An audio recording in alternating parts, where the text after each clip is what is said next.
जय श्री राम दोस्तों। शास्त्र, पुराण और लोक कथाओं की दुनिया में आपका स्वागत है। आज की कहानी है 8 वसुओं का अपराध और भीष्म का प्रारब्ध। सृष्टि के प्रारंभ की बात है। देवलोक में 33 कोटि देवताओं में अष्टवसु का विशेष स्थान था। ये प्रकृति के तत्वों जैसे अग्नि, वायु, जल आदि के अधिष्ठाता थे। एक दिन ये 8 वसु अपनी अपनी पत्नियों के साथ पृथ्वीलोक की सुंदरता निहारने के लिए भ्रमण पर निकले। घूमते घूमते वे घने वन में स्थित महर्षि वशिष्ठ के पवित्र आश्रम में पहुंचे। वो आश्रम साक्षात स्वर्ग के समान था। वहां हिंसक पशु भी अहिंसा के भाव से रहते थे। आश्रम का वातावरण वेद मंत्रों की ध्वनि और यज्ञ के धुएं से सुगंधित था। महर्षि वशिष्ठ उस समय आश्रम में नहीं थे। वे फल फूल लाने के लिए वन के भीतर गए हुए थे। आश्रम में वसुओं ने एक अलौकिक दृश्य देखा। वहां ऋषि की प्रिय गाय नंदिनी चर रही थी। नंदिनी कोई साधारण गाय नहीं थी, वो समुद्र मंथन से निकली कामधेनु की पुत्री थी।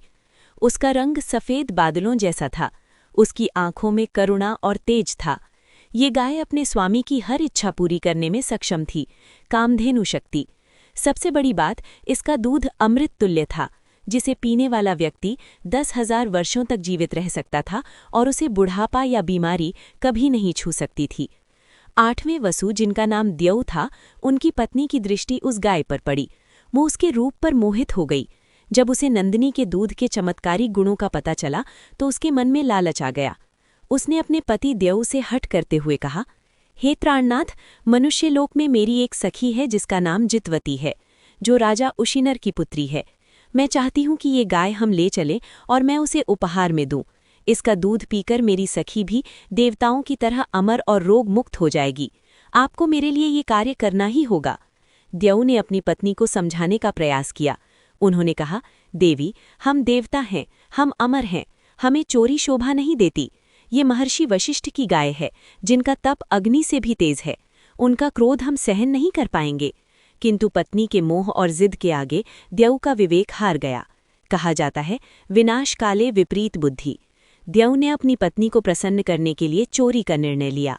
आश्चर्य की बात ये थी कि बाकी 7 वसुओं जैसे पृथु, अनिल, सोम आदि ने भी उन्हें रोकने के बजाय उनका साथ दिया। उन 8 ने मिलकर ऋषि की अनुपस्थिति में नंदिनी गाय और उसके बछड़े को चुरा लिया और वहां से भाग निकले।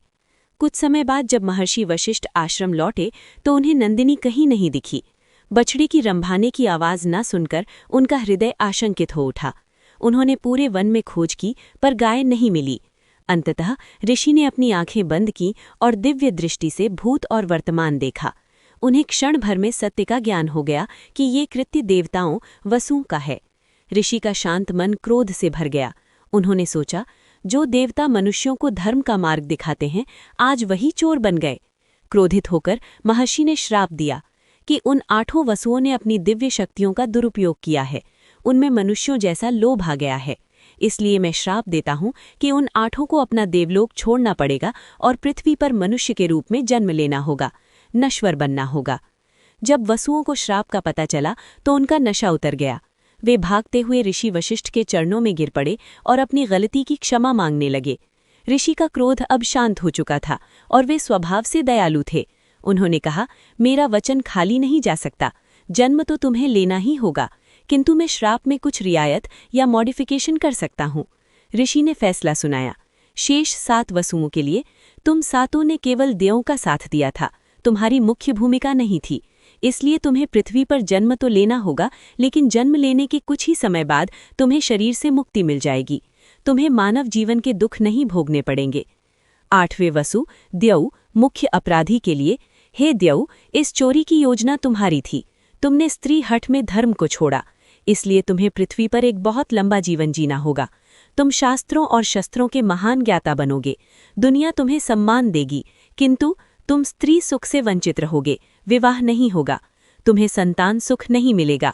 तुम्हें अपने ही अपनों से लड़ना पड़ेगा और अंत तक अकेले रहकर कष्ट भोगना होगा। श्राप मिलने के बाद 8 वसु माता गंगा के पास गए। उन्होंने प्रार्थना की कि माता, हमें किसी साधारण स्त्री के गर्भ में न जाना पड़े। आप पृथ्वी पर अवतार लें और हमें अपनी कोख से जन्म दें।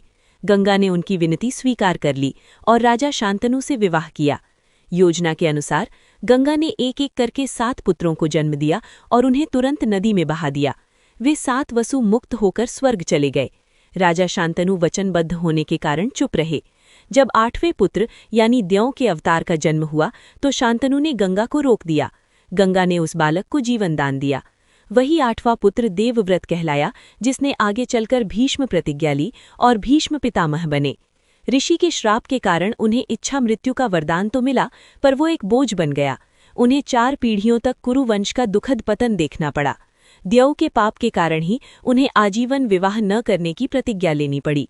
महानतम योद्धा होते हुए भी वे जीवन भर अकेले रहे और अंत में बाणों की शैया पर प्राण त्यागे। ये कथा हमें सिखाती है कि कर्म का फल देवताओं को भी भोगना पड़ता है, फिर मनुष्य क्या चीज़ है।